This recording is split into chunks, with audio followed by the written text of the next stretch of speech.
mommy, mamu, mommy, mamu, mommy, mama, mama, mama, mommy, moo, mama.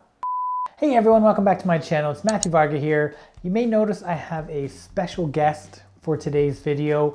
I'm sure everyone here knows that this is Nicole Gonzalez from Health Nut Nutrition. Hello. Better known as my better half. In today's video, we're actually going to go over 10 things that we wish we knew in our 20s. Nicole and I have been together since our 20s, so I'm not going to say how many years and date ourselves, but I'm still young, okay? Well, you are. You're the older one. Over the years, I would say that our views on finance, our financial goals, have changed a lot in the last 10 years. Like, there's a lot of things that we wish we knew back when we were in our 20s, that if someone would have told us some of these tips and some of these pieces of advice, our life would probably be extremely different now if we had this advice when we were younger. We want to be like your older siblings and give you guys advice. Exactly. So before I jump into the first point, if you're new to this channel is all about teaching you how to become financially independent. Our goal is to help everyone learn more about investing their money, saving their money, helping them reach their financial goals, whatever those goals may be. We have a lot of great videos teaching you all about how to save and prepare for retirement. Before we hop in, I just want to give a huge thank you to Capital One Canada for sponsoring this video.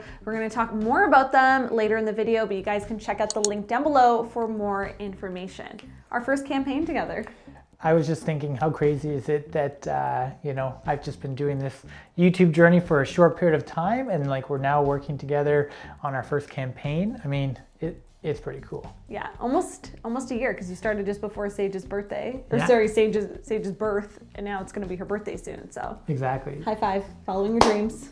All right, so let's jump into the very first point on the 10 things we wish we knew about money in our 20s. So the first tip is keep track of your finances.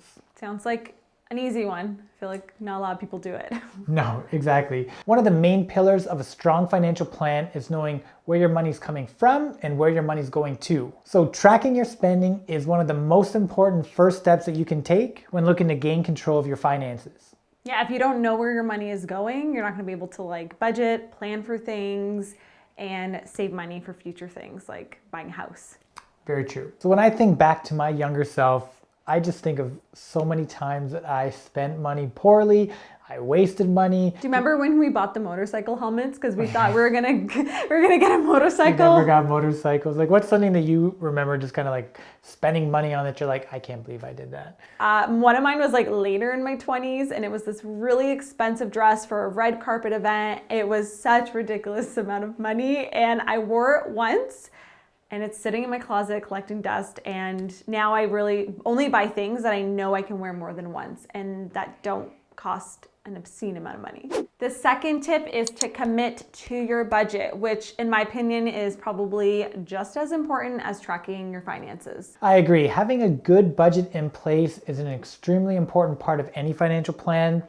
So making sure that you have a smart budget, you have set money aside for your future investments and future savings. I mean, I can't count the number of times when I was younger that my whole paycheck just seemed to magically disappear and I had no idea where the money went. And if I had a better budget in place and I actually stuck to it, it probably would have saved me a lot of stressful times. Yeah, even when you're not seeing the actual cash in hand, you're just using, plastic to pay for everything. It's so easy just to lose track of where everything is going, and you get paid.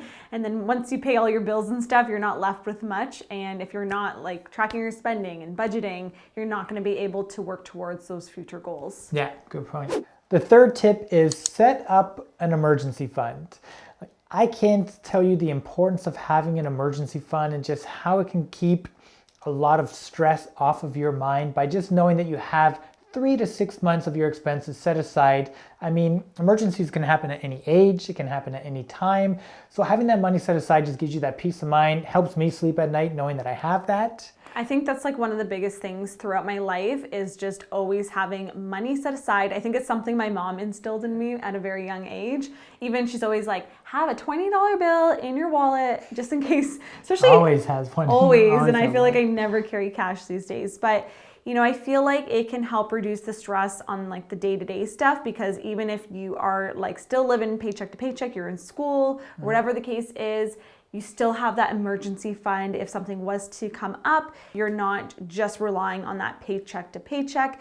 Even just putting aside a little bit each paycheck, it does add up. And like even for like the properties that we own and get rental income on, you know, we always set aside emergency funds because we had to replace a roof last year. We had to get a new fridge. And when those things pop up, you know, the tenants aren't going to be like, I'll wait while you get the money together. They need it now. These are essential things. So, and that can be in your own life too. Your fridge could go out and you need to replace that tomorrow because that's your food and that's how you eat. And you know, they're just basic things to have. Very true. So when you are setting up that budget, like we said in tip 2, make sure that part of that budget is just to set money aside for this emergency fund. And then once you hit your savings goal for that emergency fund, you can then start to move that money to other savings and other investments. Tip number 4 is good credit is one of your greatest assets. Having good credit and making sure you keep your credit in good standing is going to have a big impact on many things that you do throughout your life,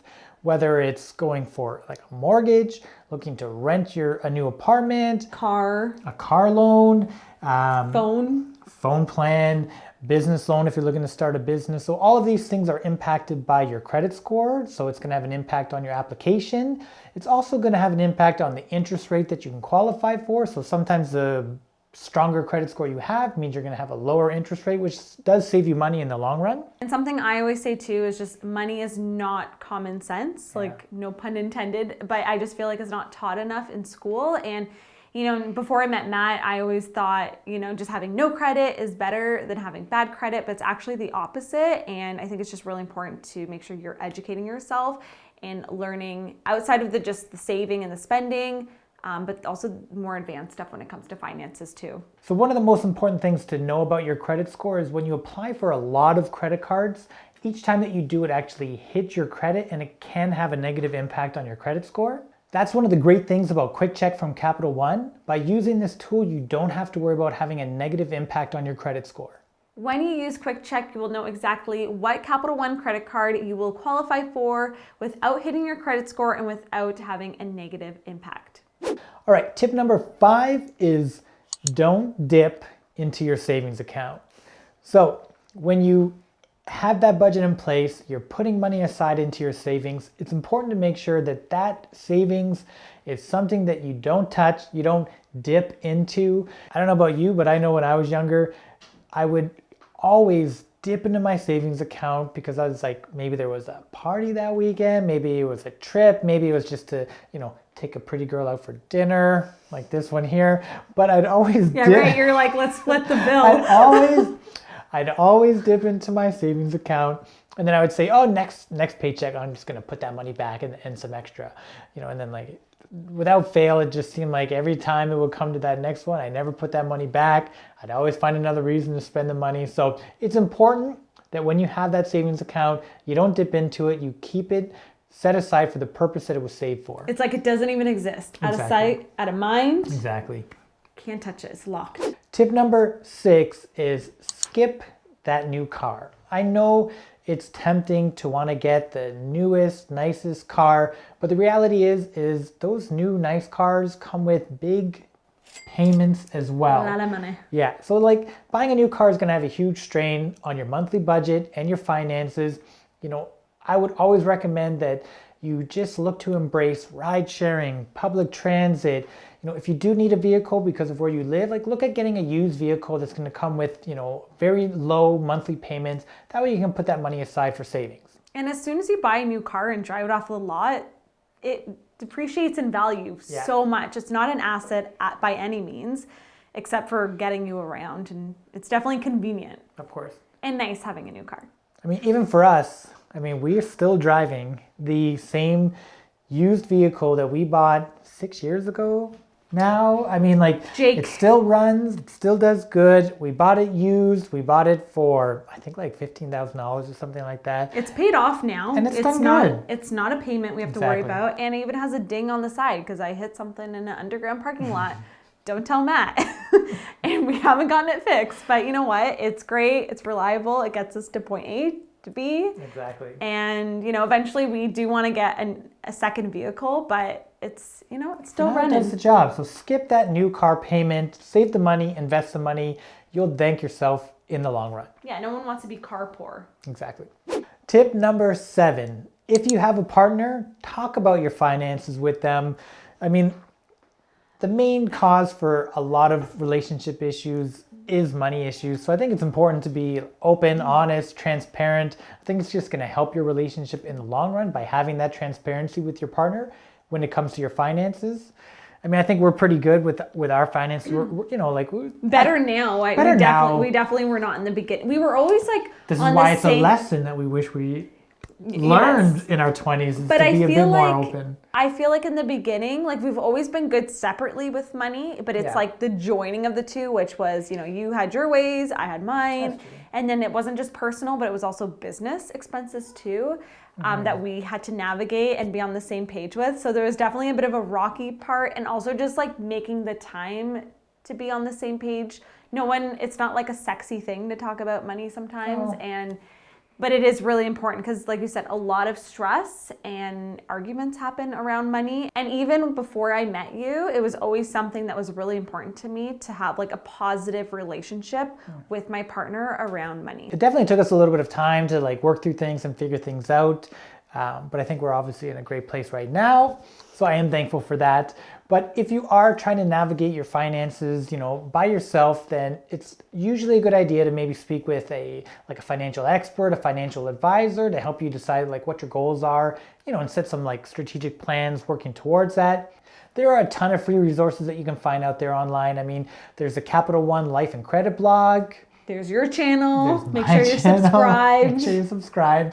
But you don't have to go it alone. So just, and the amazing thing with the world today is there's just so much resources out there. So take advantage of that. Yeah, it's right at your fingertips. Just gotta like look for it. Exactly.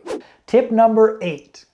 Have a plan before you start a big milestone. Whenever you're starting a really big milestone in your life, whether it's starting a new family, starting a new business, moving to a new city, maybe changing careers, getting a dog, it's important to have a plan in place before you make that jump. So usually big milestone changes, like some of the ones that we've just been through recently, they usually come with pretty big expenses up front. So having a plan in place, just making sure you have that emergency fund, making sure you have your budget in place, it really just helps make that transition a lot smoother and a lot easier. Tip number 9, which I think is one that's not really talked about a lot in a lot of the good money spending habit tips, but it's to not miss out on life just to not spend money. So this is definitely something that I wish I kind of would have learned a little bit earlier. There was a lot of times where I just was so focused on not spending my money and saving money. I mean, even when we were traveling around the world, we were in Australia and some other amazing places, and there was opportunities to do some pretty cool, amazing things, but I chose not to do them because I just wanted to not spend the money. And at the time, I thought I was being good with my money and being smart, but now that I'm, a little bit older, I kind of look back and think, oh, I missed out on some once in a lifetime experiences maybe. Yeah, and we'd always say oh, we'll come back. As if Australia is around the corner. Yeah, that's true. So it's if you have the opportunity to do something cool, it sometimes is worth dipping into your funds. And this is something I struggled with a lot too. Before I met Matt, I was paying off, school debt, and I just felt like I couldn't be saving and spending for things like trips and stuff at the same time. And you're the one that was you can still have fun and be paying off debt. It doesn't have to be one or the other. So it's you could take a pause on paying off the debt, and sometimes it's definitely worth it to spend that money and just enjoy your hard-earned money, enjoy life, because you will only get those certain experiences once in your life. Yeah. So definitely, be smart with your money, budget, save, but also just recognize if you have a once in a lifetime chance to do something, like Nicole was saying, take it, because there's lots of things where oh, we'll come back and we'll do this next time we're in Australia. Well, it's been 8 years. We ain't been back to Australia. So, I mean, next time. We missed out on a few things, which we did is a lot. a shame. We did a lot. But we had we're grateful, but there's definitely things that's oh, we passed up on doing just to keep money in our bank account. That's maybe we should have spent the money on that and saved it elsewhere. You can always make more money, but you can't bring back those opportunities and experiences. So tip number 10, number 10 is to just not worry about keeping up with the Joneses. I mean, I know when I was in my 20s, I was so focused on being cool, looking cool, or at least what I thought was cool. And you just would spend money on stuff that really just was pointless. I need those shoes that someone else has. Exactly. I need that backpack. I need oh, that person has a nicer car than me. You're so focused on what everyone else is doing. And you don't know what their financial situation is, if they're putting that all on credit.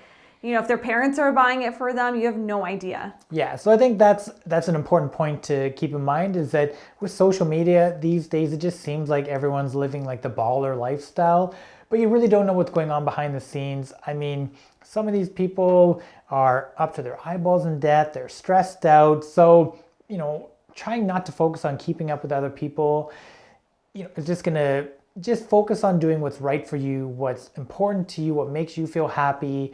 And I think you can't go wrong when you do that. So I just wish that was a piece of advice someone would have given me back when I was younger. And I mean, I may have listened to it, I may have not have at that point, but it just would have been a great thing to hear, because I think a lot of the stress and the issues that we have are because we're just trying to keep up with other people or put on a persona, when if we were just to, kind of be true to ourselves and understand what's important to us, we would just live a happier life. Yeah, it's the same tip I give myself with business. Don't worry about what everyone else is doing.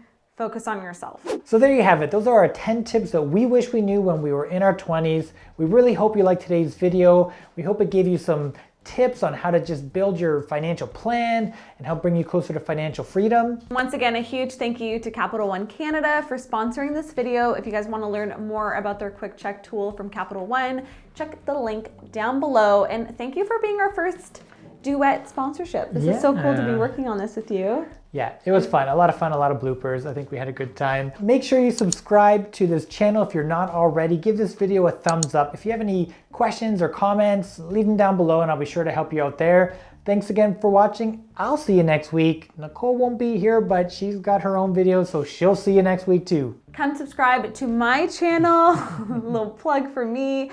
But if you want me to come back, just let Matt know. We can do another Q&A. We have other videos we've done too, so maybe you can link a little playlist down below. Yeah. All right, guys. I'll see you next week. Bye, guys.